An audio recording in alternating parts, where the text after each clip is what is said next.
Mas é claro que a gente ainda precisa tomar os nossos cuidados.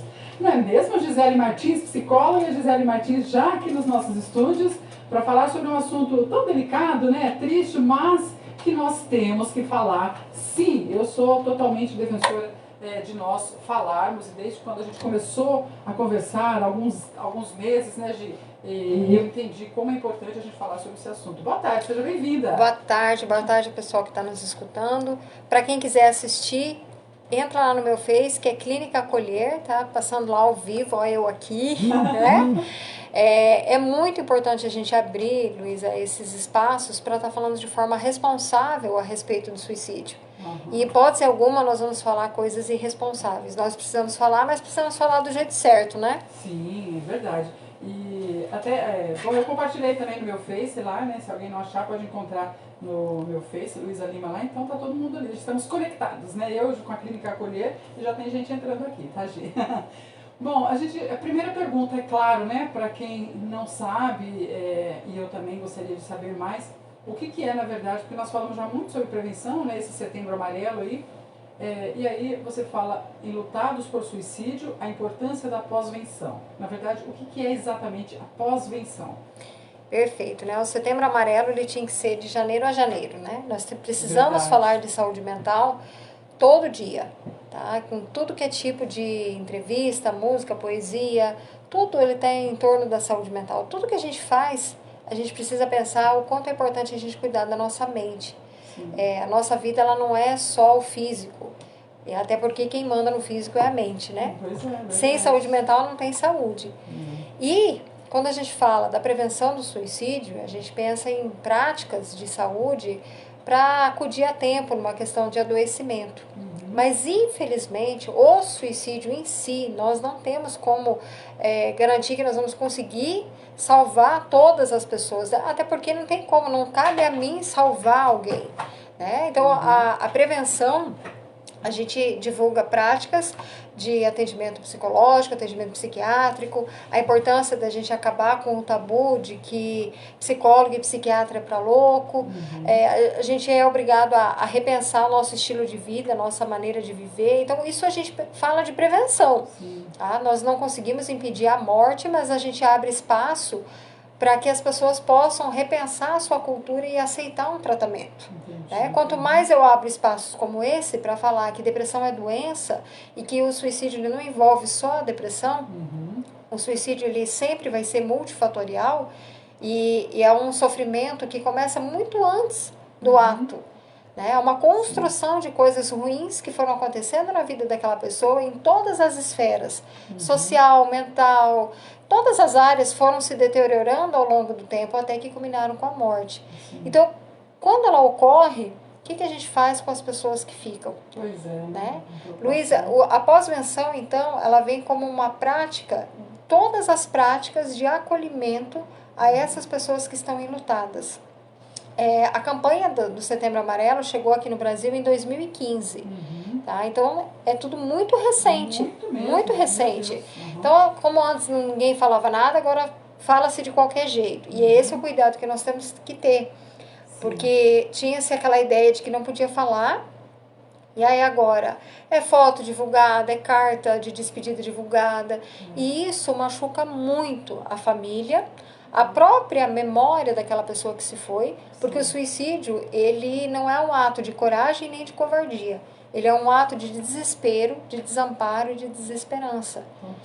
Então, a pós-venção, ela é um nome que se dá para todas as práticas de acolhimento e de cuidado às pessoas que foram impactadas diretamente com o suicídio. Alguns anos atrás, se falavam que eram de 6 a 8 pessoas que eram impactadas. Hoje, o número pulou para 130, 135. Então, se no Brasil nós temos 12 mil suicídios por ano, quantas pessoas estão enlutadas? Meu Deus, muitas famílias, né? E a pós-venção, ela não deixa de ser uma prática de prevenção. Porque o luto por suicídio não existe, como eu dizer para você, que o teu luto por um acidente de carro é maior do que o meu ou é maior do que o do outro. Não tem como a gente quantificar sofrimento. Não mesmo. Mas é considerado um luto complicado. Por quê? Porque o luto complicado, ele é aquele luto que ele envolve várias situações difíceis de elaboração. E o suicídio é uma morte muito violenta. Então, o que que acontece? As pessoas que estão enlutadas, elas entram naqueles dos porquês, né? Eu imagino. Por que que foi acontecer isso? Por que que eu não vi? Por que que eu não acreditei? Por que que eu não levei na marra no médico? Por que que eu não insisti? E aí o que a gente tem que acolher essas famílias, que ela fez aquilo que ela podia, aquilo que ela sabia e também aquilo que a outra pessoa, a pessoa que tirou a própria vida, aquilo que ela permitiu. Porque, infelizmente, Luísa, por isso que a campanha do Setembro Amarelo, a gente tem que divulgar a importância do tratamento. Porque, infelizmente, tem pessoas que estão em um profundo sofrimento, mas a resistência em aceitar o tratamento é muito grande. E fazer um tratamento por obrigação, ele não funciona. Simplesmente não funciona. Então, quando a gente começa a trabalhar com a cultura de que nós não somos tão poderosos assim, que a gente não pode fazer tudo o que a gente quer. Eu estou montando uma palestra sobre prevenção e pós-venção e eu procurei umas frases, né? Que eu falo que é frase de defeito, não é frase de efeito.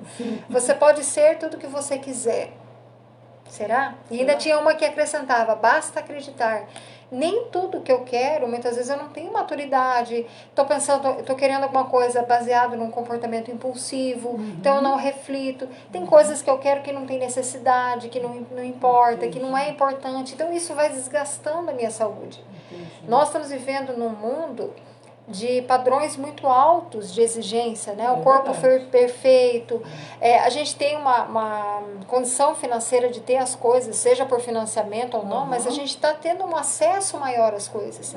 Então, os valores que são gratuitos, como família, um abraço, um beijo, o carinho, o respeito, essas coisas estão se perdendo. Parece que quanto mais tecnologia, quanto mais acesso às coisas, parece que as pessoas estão perdendo essa humanidade. E essa pandemia, justamente, você falou do abraço, tem horas que você tem uma vontade de dar um abraço numa pessoa.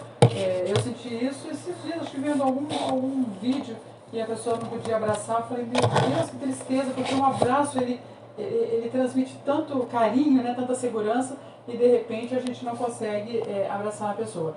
E aí, ainda falando sobre essa questão do luto, eu vejo a dificuldade que deve ser, a gente imagina como deve ser, porque se uma morte comum, vamos falar comum, né, entre aspas, né, acho que morte nenhuma é comum, mas né, principalmente para a família, mas uma morte no contexto geral que a gente vive no dia a dia, aí, né, que a gente vê uma morte, já é difícil para as famílias aceitarem, né, porque todos nós temos, né, mortes em famílias. Imagina então, pelo suicídio, você estava falando isso e eu fiquei aqui, você falando, eu fiquei aqui memorizando, eu falei, nossa, deve ser tanto complexo de culpa, né? Eu fico imaginando que uma mãe, um pai deve ficar... E não só a culpa, Luísa, mas envolve vergonha, né? Porque as pessoas, a gente vive uma sociedade um pouco cruel. Primeiro porque considera feio buscar ajuda, porque a gente escuta o tempo inteiro que nós somos fortes, que nós temos que ser fortes, que nós somos um país alegre, feliz, que só existe alegria e felicidade, é o país do samba, da alegria. Então, você ter problemas é um sinal de fraqueza. Se você chorar, as pessoas falam, chorar não é coisa de homem, chorar é sinal de fraqueza. Então, nós temos uma cultura que estimula um comportamento que vai nos adoecer. E aí, o que acontece? Essa pessoa está enlutada, onde é que ela está? Ela se esconde, ela guarda aquela dor, porque quando a pessoa morre, daí o que vai acontecer? A mesma sociedade que criticou porque a pessoa estava querendo buscar uma ajuda, ela depois critica e fala, mas como é que você não ouviu? Como é que você não percebeu? Por que você não fez nada? Então, é uma culpa muito grande e por isso que a gente fala que a pós-venção ela também é um ato de prevenção, porque existe um risco maior para que algum familiar ali impactado diretamente também tenha essa ideação suicida. Então, a gente precisa desse cuidado, né? Porque o suicídio ele é multifatorial, ele envolve várias coisas ruins. Então, nós temos que ter um cuidado e ter respeito, né? Não compartilhar vídeos, não compartilhar cartas de despedida. Primeiro porque as razões que levaram essa pessoa a tirar a sua própria vida foram com ela. Porque uma carta, muitas vezes aquela pessoa ela está tão desesperada que ela nem sabe direito aquilo que ela está escrevendo. É muito triste, né? O suicídio é o ápice do sofrimento psíquico. E o assustador que a gente tem que pensar é que a faixa de idade ela está diminuindo cada vez mais. Então, nós temos casos de crianças de 5 a 9 anos. Meu Deus do céu! É assustador. Ontem eu assisti um programa, acho que foi na Canção Nova. Muito interessante. Eles entrevistaram vários profissionais de diferentes atuações, falando a respeito, né? Desde a prevenção à pós-venção. O quanto é gravíssimo isso. Sim. Daí o suicídio, o que você pode pensar, né? Mas como que uma criança faz um negócio desse, né? Pois é. O adoecimento, ele é uma parte, já que é multifatorial. Aham. E aí a gente precisa pensar nesse contexto. Por isso o acolhimento ele é muito importante. Nessa pós-venção, quem que a gente tem que trabalhar? Os adultos dessa casa, as crianças, porque como contar para uma criança que aquele familiar faleceu e de que forma ele faleceu? Meu Deus. E o enlutado por suicídio, alguns profissionais da área consideram o luto por suicídio como uma morte trágica e é denominado como sobreviventes. Tamanha a gravidade. Então, muitos chamam, né, os enlutados de sobreviventes. Olha. E quando a gente pensa em sobrevivente, eu sempre penso naquele acidente horrível e que a pessoa fica tudo lá, toda machucada. Sim. E é mais ou menos assim que a família fica. Nossa. E aí o que a gente precisa fazer é o quê? É ter esse cuidado, é ter esse respeito. As pessoas querem muitas vezes ajudar, Luísa, mas muitas vezes elas são invasivas. Não tem preparo, né? Não tem preparo. Então é melhor não fazer nada, né? Só dar um abraço às vezes. Em qualquer luto, na verdade, eu não tenho. Você não tem o que falar, porque todos nós já sofremos. Então, eu abraço às vezes a pessoa, quando a gente pode abraçar, né? A gente abraça e eu falo, eu tô aqui. Porque eu não tenho palavras. E nesse caso de suicídio, o que a gente orienta para a família, né? Primeiro porque ela não tem que dar entrevista coletiva para ninguém. Sim. Tá? Eu acho interessante que as pessoas, elas são muito curiosas, né? Morreu, mas morreu do quê? Mas de que jeito? Como? Muito, demais. Então, por favor, né? Você que está me ouvindo, que sabe que alguém faleceu por suicídio, não precisa perguntar, porque isso dói para a família. Claro. Né? E se você, familiar, né, que está ouvindo a gente, né, não quer falar, peça para alguém, fala assim, olha, no momento eu não quero falar a respeito, ó, foi por suicídio, mas eu não quero conversar sobre isso agora, porque é a dor da pessoa. Agora, para as crianças, né, precisa ser falado, usado o nome certo, né? Foi suicídio, a pessoa estava muito doente, num sofrimento muito grande. Tem né? que falar. Tem que falar, porque o que vai acontecer? A maioria das crianças, elas têm acesso à internet, elas têm acesso a tudo.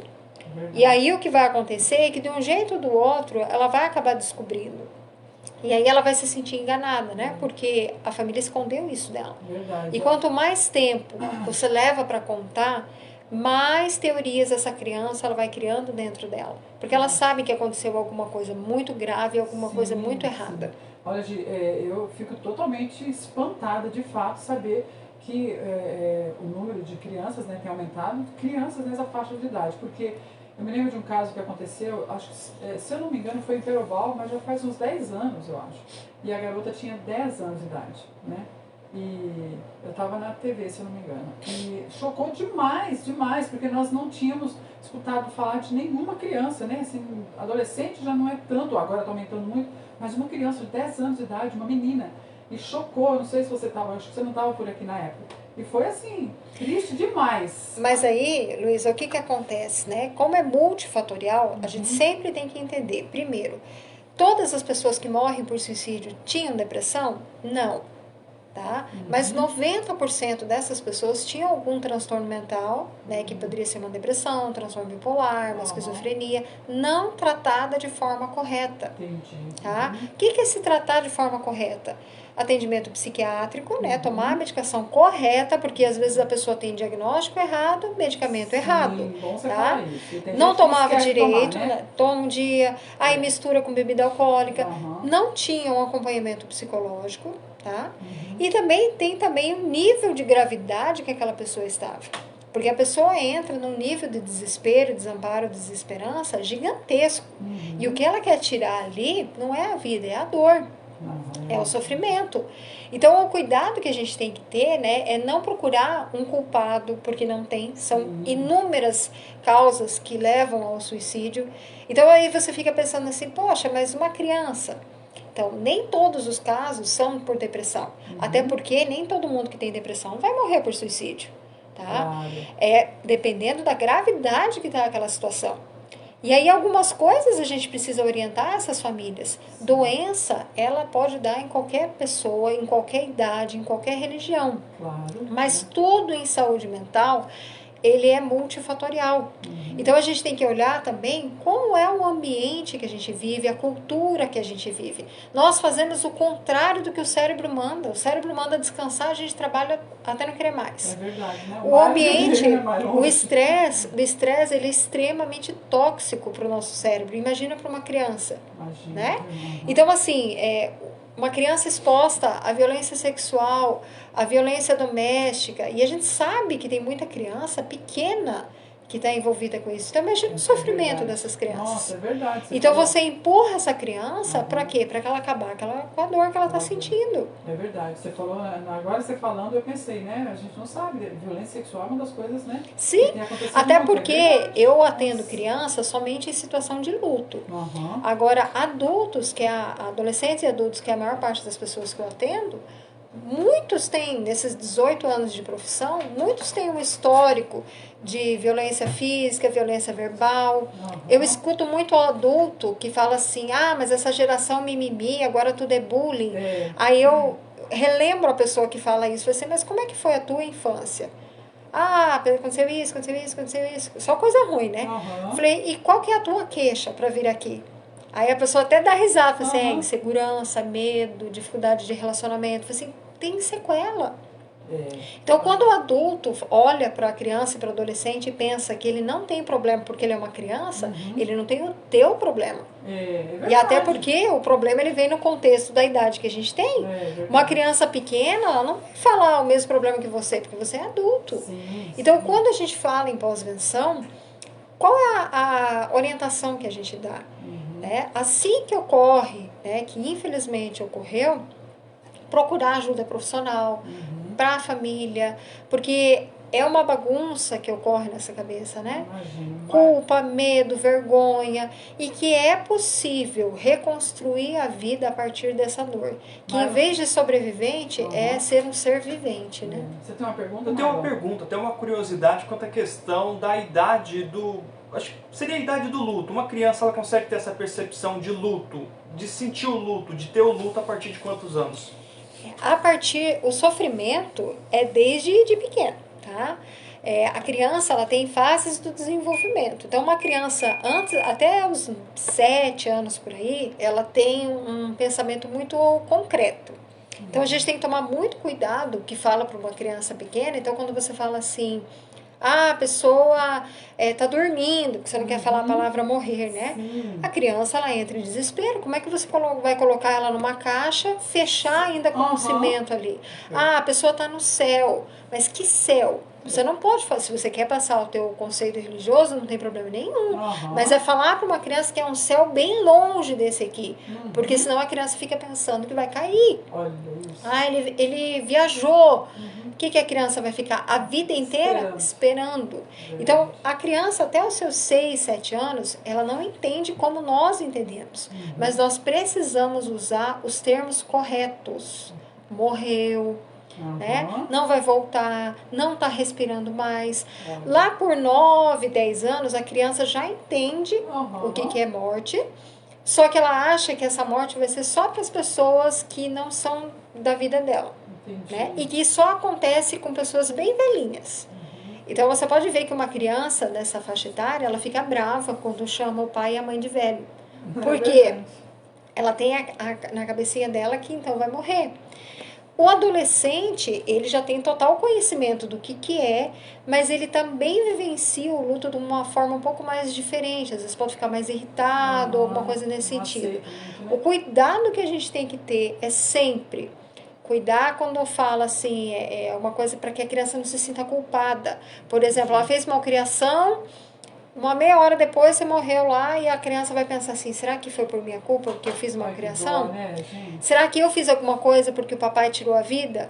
Né? Então a gente sempre tem que perguntar para a criança, explicar para a criança o que ela está entendendo, porque aí você explica conforme a pergunta. Mas é muito importante a gente acolher, porque o luto ele é muito individual. Cada um vivencia diferente.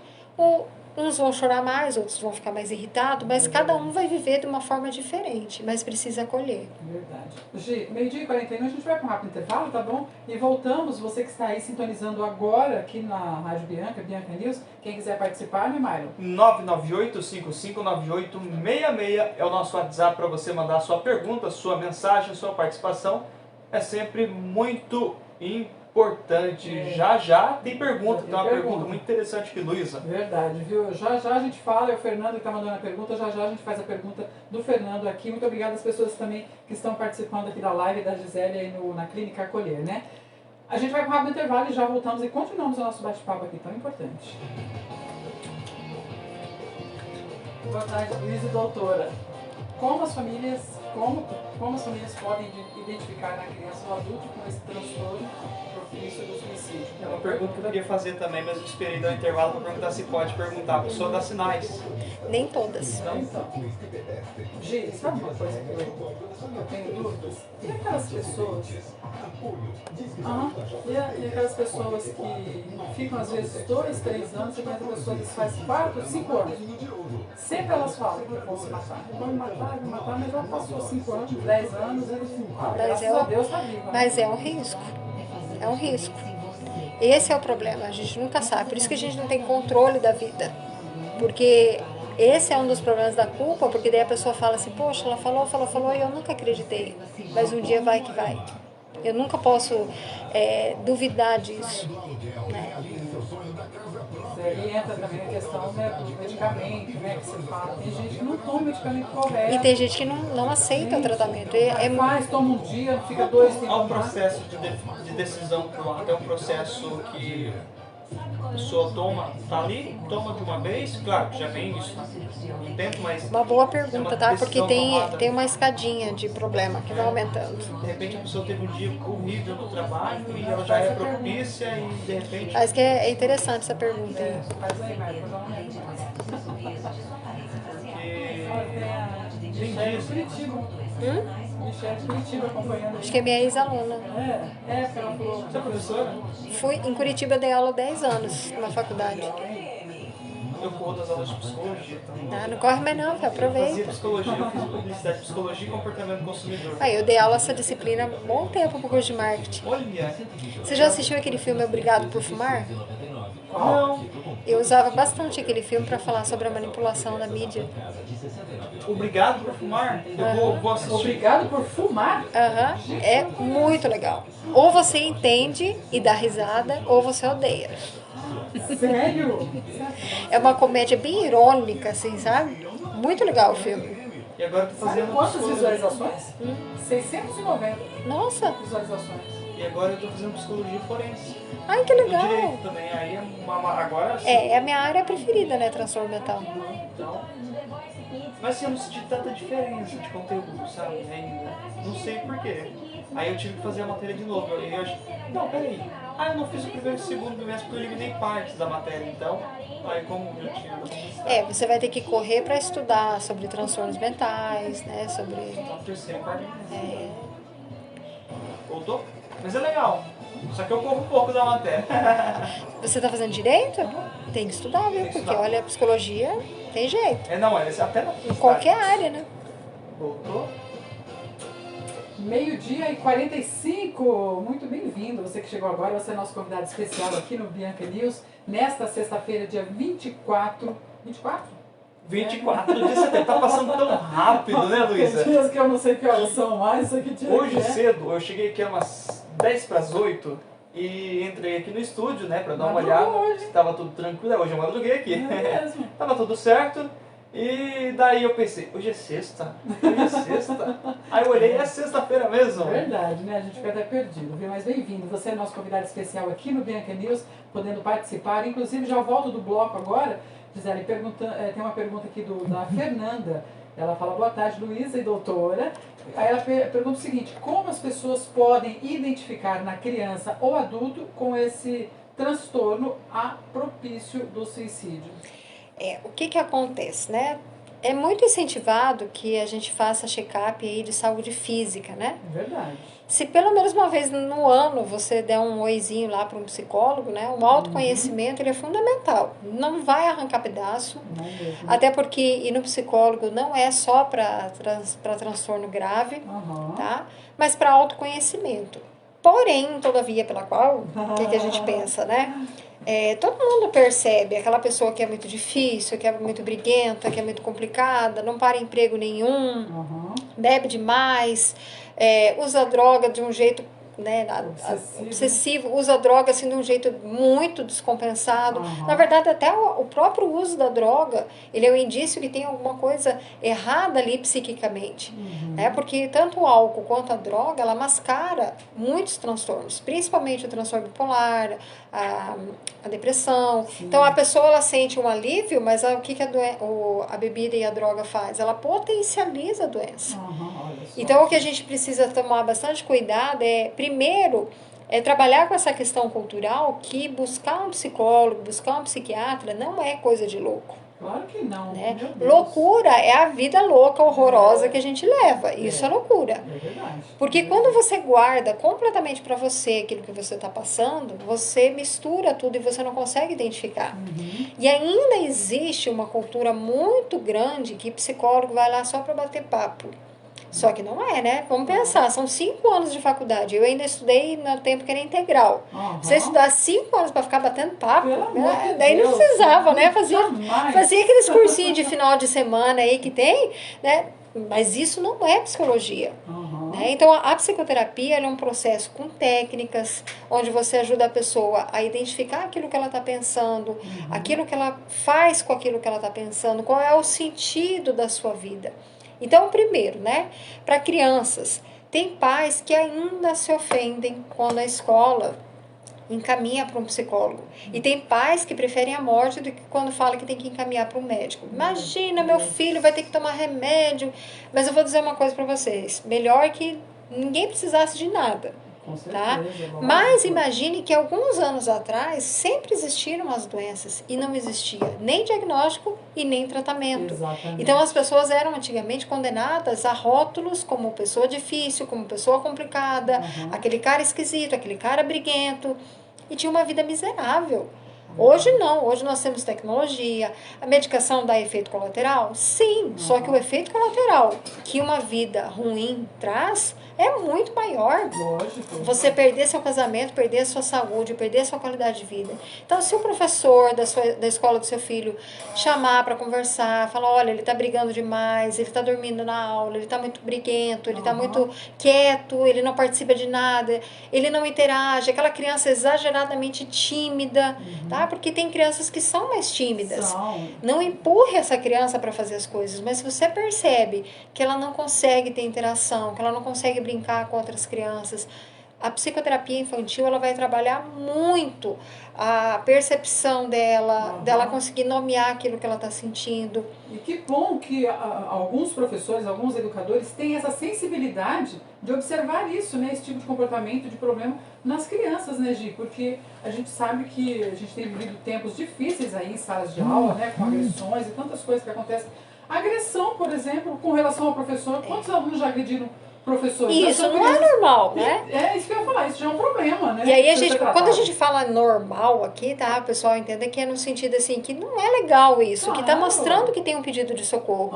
E o cuidado que a gente tem que ter é que quanto mais cedo a pessoa apresenta algum tipo de problema, mais grave é, porque a criança ela não tem uma experiência de vida, eu era assim, agora estou assado. Porque quando o adulto procura tratamento, ele reconhece a vida que ele tinha antes e como aquilo ele vem perdendo. Agora a criança ela não tem. Agora, quanto mais cedo tratar, melhor, porque aí tem como você arrumar muita coisa. Quando o adulto procura ajuda, ele vai contar quando começou o problema. Quando é que começou? Na infância. Olha. A maioria dos problemas... A maioria. Você tem uma pergunta. Eu tenho uma pergunta. A pessoa, para tomar essa decisão, a decisão desse ato, é uma decisão que já vem de alguns dias ou é uma decisão que pode ser tomada de imediato? Quando eu falo imediato, nos últimos minutos, meia hora atrás ou no último dia. Talvez a pessoa teve um dia de trabalho que foi exaustivo, que foi horrível e ela acaba tomando essa decisão ao chegar em casa. Como que é essa decisão? Ela é longa, é média, é curta? Posso dizer assim? O suicídio, né, lembrando de novo, ele é multifatorial. E ele é uma escada bem comprida de degrauzinhos aí, de vários problemas. Né? Uma construção de sofrimento, uma construção de dificuldades, de falta de habilidade emocional para lidar com algumas coisas, falta de apoio, de estrutura, falta de muita coisa. Tá? E aí essas construções, então a gente tem o fator, como é que eu posso falar o nome da palavra? Eu não esqueci o nome da palavra agora, mas seria a gota d'água. Né? Aquela gota d'água não é a razão do suicídio, tá? Mas ela é o ponto final que a pessoa não aguenta mais. Mas quando você pega toda a história, você vai ver que tinha toda uma construção de sofrimento. E aí na hora do intervalo você me perguntou assim, mas dão sinais? Nem todo mundo dá sinal. Porque como a gente vive uma sociedade que manda esconder as nossas emoções, porque a gente só pode ser alegre e feliz, como é que ela lida com frustração, como é que ela lida com sofrimento, como é que ela vai saber a diferença de tristeza e de depressão, porque tristeza é um sentimento normal e necessário. A tristeza faz com que você reflita sobre a sua vida, as suas coisas erradas que você faz, você tem a possibilidade de amadurecer. Agora, a depressão é doença. E ela vai roubando de você a alegria, vai roubando de você a criatividade, a força, porque a depressão ela também é uma doença física, porque altera teu sono, altera teu cognitivo, teu pensamento, a tua força de decisão. Então você acaba mudando quem você é por conta da depressão. Então quanto mais cedo, mais alteração tem. Quanto mais cedo tratar, mais chance a pessoa tem de melhorar e não fazer isso. Olha, deixa eu mandar um grande abraço. Olha só, que honra quem está nos ouvindo nesse momento, doutor Aldo, da OAB, advogado, nosso querido amigo, já esteve aqui ouvindo parte da entrevista agora. Realmente, o ser humano está perdendo sua humanidade. E nisso, Luísa, é tão grave, porque daí a gente vê no Setembro Amarelo, falar é a solução, você precisa falar, realmente. Mas falar para quem? Tá? Se a gente não acabar com o preconceito de que nós somos autorizados a chorar, a ficar triste, né? Isso, sentimentos que a gente considera ruim, aliados a um transtorno mental, o que vai acontecer? Uma bomba. Né? Me preocupo muito, sabe, Gi? De verdade, você sabe que esse é um assunto que a gente conversa muito, né? No nosso privado, a gente vive falando sobre isso. Me preocupa muito ver o doutor Aldo falando isso e o como a juventude, vou falar agora dos adolescentes, da juventude, como eles estão vazios. Parece que a vida, já falei isso outras vezes, não canso de falar, porque é isso que eu vejo. Eu tenho um filho de 23 anos, tenho uma nora, tenho familiares, tenho amigos, a gente percebe que a vida parece que está vazia. Eles não têm mais sentido as coisas, né? E aí, Luísa, eu assisti esses tempos atrás e depois eu fiquei pensando e refletindo o quanto isso é verdade. A nossa vida é corpo, alma e espírito. Esse espírito aqui, nós não estamos falando de religião, tá? Sim, claro. Nós estamos falando de espiritualidade que vai muito além de uma prática religiosa. Mas a espiritualidade, ela está ligada com um propósito de vida. Ela está ligada com o sentido da vida. E até mesmo a pessoa que se denomina ateu, ela precisa ter um propósito de vida dela. Tá? Não está ligado a uma igreja, a um Deus, alguma coisa nesse sentido. Mas ter algo além daquilo que é mais importante do que ela.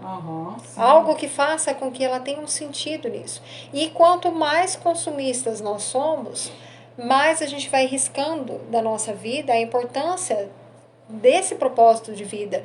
E voltando para quando a gente fala dessa parte de sentimentos e emoções, se no meu pacotinho só tem alegria e felicidade, eu não enxergo o sofrimento das pessoas que estão ao meu redor. E não é o que exatamente o doutor falou ali, né? As pessoas estão perdendo a humanidade. Por quê? Porque se eu só tenho alegria, eu acabo sendo egoísta, eu não enxergo o teu sofrimento, eu não enxergo a tua dor. E aí chega no Setembro Amarelo, que me dá raiva, que é uma hipocrisia. Você precisa falar, mas daí ela vai falar para uma pessoa que não escuta, uma pessoa que vai dizer que o que você tem é bobeira, que é pecado, que é mimimi. Nós estamos falando de sofrimento psíquico, não daquilo que você acha que é porque você consegue lidar com tais coisas, né? Hoje, para a gente finalizar, então, o que nós devemos fazer, quais são as dicas, principalmente da pós-venção, né? Você que perdeu alguém por suicídio, saiba que é possível reconstruir a sua vida, né? Esse superar, né? O superar dá a impressão que vai acabar, né? O aceitar, jamais, né? A gente não aceita a morte de ninguém, Claro, tá? Mas essa elaboração de vida, essa reestruturação, tirar flores no meio de pedras mesmo, né? É você conseguir redescobrir a sua vida, né? Não se culpar, não se buscar porque é uma tortura mesmo a culpa, né? Então é importantíssimo você que passou por isso procurar ajuda psicológica, procurar uma orientação para retomar a sua vida. E assim, lembrando que para isso existem os profissionais, né, como você, que são as pessoas que estão ali, que estudam, que sabem verdadeiramente o que fazer e como ajudar, né? Porque nós, seres humanos normais, aí no dia a dia também, no nosso dia a dia na correria, nós não vamos saber ajudar essa família que está sofrendo, né? Mas você sabe que dá para ajudar, sabe como? É você acolher essa pessoa com respeito. Você pode e deve falar, olha, eu não sei nem o que te falar, mas eu estou aqui com você e eu vou junto com você procurar um profissional que possa te ajudar. O erro que eu vejo na campanha, que algumas pessoas insistem, é tratar o suicídio como se fosse uma carência, como se, vem aqui desabafar comigo que tudo vai passar. Nossa, eu estava pensando em se matar, você desabafou, passou. Gente, é uma coisa muito séria, a gente está falando de morte. Claro, então nós não podemos reduzir o suicídio a simplesmente um desabafo, porque não é só isso. É muito mais do que isso. Então nós podemos acolher, podemos ouvir essa pessoa, mas com respeito, com carinho, porque isso vai levar esperança, que é justamente o que essa pessoa perdeu. Senão ela vai acabar adoecendo também, né? Essa pessoa vai ficar doente também, se ela não encontrar. E a pessoa que não tem condições de ajudar, ela fala, estou aqui, mas se precisar de ajuda, vamos juntos, né? Posso falar isso? Pode e vamos deve. Juntos, né? Eu te ajudo, vamos juntos procurar um especialista, que acho que é o momento, porque me preocupa muito o número, né, de pessoas que cometem suicídio. Tem aumentado muito, né, Gia? A gente sabe, você falou em termos de Brasil, né, mas aqui na nossa cidade também nós tivemos, as pessoas omitem muito, né, não preferem não falar, não divulgamos, né, a gente fala, faleceu tal pessoa. Normalmente quando você fala faleceu tal pessoa e não fala o que é, a gente já imagina que possa ser suicídio. Então, é uma responsabilidade muito grande enquanto humano, né, enquanto seres humanos que somos, buscar ajuda para que essas pessoas, essas famílias... E é sempre ter respeito, porque a dor do outro, eu jamais vou saber o que essa pessoa realmente está sentindo. Empatia não é se colocar no lugar do outro, porque não tem como eu entrar dentro do seu lugar. Empatia é respeito. É respeito porque eu não tenho isso, eu não consigo nem imaginar o tanto que você está sofrendo, mas eu estou aqui para te ajudar. A gente fala isso com uma morte, por exemplo, minha mãe perdeu, minha irmã faleceu, fez 3 anos, dia 19. Não dá para eu calcular a dor que a minha mãe sente com 87 anos. Minha irmã perdeu o filho, quando completou 40 anos, perdeu o filho, educador físico, fazendo uma maratona, ele caiu e teve um infarto. 40 anos de idade, né? Fez 4 anos, vai fazer 4 anos agora. Não consigo me colocar no lugar dela, porque a dor que a gente sente, né, por ser família, já é enorme. Então você imagina a dor que ela sente, né? E imagina com o suicídio. Não dá para imaginar. Então, nós temos essa responsabilidade. Eu falo que você fala também, que não é só em setembro, não é só esperar o Setembro Amarelo para falar sobre isso. Não é? Porque o suicídio acontece todos os dias. Todos os dias. Gi, quer dar mais algum recado? Esse assunto, né, é tão triste, mas a gente tem que falar. Que em meio a todo esse sofrimento, o que dá um pouquinho de esperança é que a gente está podendo falar sobre isso. Isso, verdade. Continuar anestesiando aí com coisa de autoajuda, você pode, você consegue. Gente, fuja desse tipo de coisa, porque a gente não pode tudo, nem tudo vale a pena a gente achar que é tudo samba e alegria. Nós precisamos enfrentar aqueles sentimentos que a gente considera ruim. A gente tem que parar de se anestesiar e enfrentar. E esse enfrentar, muitas vezes, é buscar ajuda profissional. Parar de fugir e enfrentar, mas não dar uma de salvador da pátria e querer ir sozinho, porque muitas vezes a gente não consegue fazer nada sozinho. Verdade. Aceitar ajuda, buscar ajuda, incentivar que as pessoas procurem tratamento. Tá? Não tire sarro dessa pessoa, apoie. Você acha que é bobeira? Fique quieto. Melhor, né? Mas Melhor. se puder incentivar, conheça o profissional, né? Vai junto, vai lá, faz. Com certeza nós vamos ter bastante melhor em relação a isso. Só o fato da gente estar falando sobre isso, né, é uma coisa muito importante, porque a gente pode estar levando esperança para aquelas pessoas que estão nos ouvindo, que talvez estão se sentindo culpadas, pessoas que talvez estejam pensando em tirar a sua própria vida, Verdade, né? É Que verdade. possa aí procure unidade básica de saúde, procure um psicólogo, procure um psiquiatra. Não é feio buscar ajuda. E profissionais da saúde, estudem, porque infelizmente o preconceito também é dentro dos profissionais de saúde. Porque se a campanha chegou em 2015, quem se formou antes Meu Deus. está desatualizado. Verdade. Né? Então nós profissionais temos que reciclar Estudar sempre, e acolher. Mesmo que você fale que não é o seu nicho aí de atendimento, acolha e encaminhe. Maravilha. Bom, a sua clínica é ali no edifício Verdes Mares? Isso, é Clínica Acolher. Uhum. Quem quiser me seguir no Instagram é @psicogtmartins. Está sempre postando coisas muito legais, dicas importantes, né? Informações. Porque além de psicóloga, eu sou tanatóloga, né? Que trabalha com questões de lutos e perdas. É verdade. Então, estamos aí à disposição. Obrigado, Luísa, pelo convite. Para mim é uma alegria muito grande. Perdi a vergonha de falar, né? Chegou a primeira vez, agora não, agora fala que fala. Vergonha de falar não tem, mas não. assim no rádio a gente ficava com um pouquinho, né? Mas agora tá super familiarizado, tá de boa, né? Agora tá de boa. Que bom. Obrigada mais uma vez, parabéns pelo seu trabalho tão importante para nossa sociedade, né, Mayra? Porque, olha, imagina, antigamente não, há 3 anos, 4 anos, a gente não abria os microfones para falar sobre isso. Tinha um certo receio por parte da imprensa também, né? E hoje não, né? Hoje a gente fala sobre isso e a importância. E a gente quer, sim, mudar esse conceito e fazer com que as pessoas tenham saúde e mudem, né? Qualquer pensamento que exista aí. Obrigada de coração. Eu que agradeço. Ótimo trabalho. As pessoas que tiverem interesse, a gente está ali no edifício Verdes Mares, aquele prédio verde atrás da prefeitura. Facinho ali, tá? Bom, 13h03, vamos para um rápido intervalo e voltamos já.